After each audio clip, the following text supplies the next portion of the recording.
節瓜蝦米粉絲煲。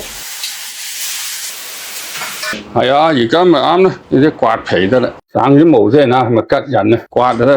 係啊，唔係佢亂啊，亂就係咁就得啦。如果老啲多啲咧，就要批嘅咯。節瓜絲啊，其實呢係開咗囊啊，呢個其實咧應該咧仲要買嫩啲，唔好俾佢開囊咧有少少老啊，係。炒瓜絲啊嘛，落啲都豬油嗰啲好啲嘅。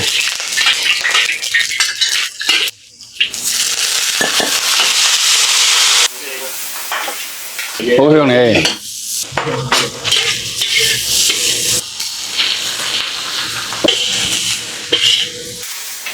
好，落啲味鹽。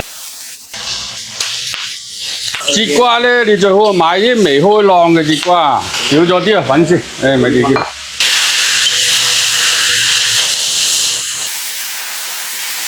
瓜絲啊唔使落水㗎，因為佢出水㗎，一落水就唔得㗎啦。好，整個芡落去嚇，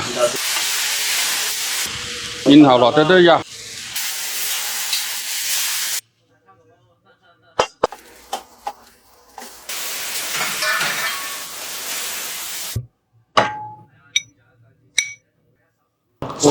可以啊，留下米算好啊。家常菜啊呢個，開玩。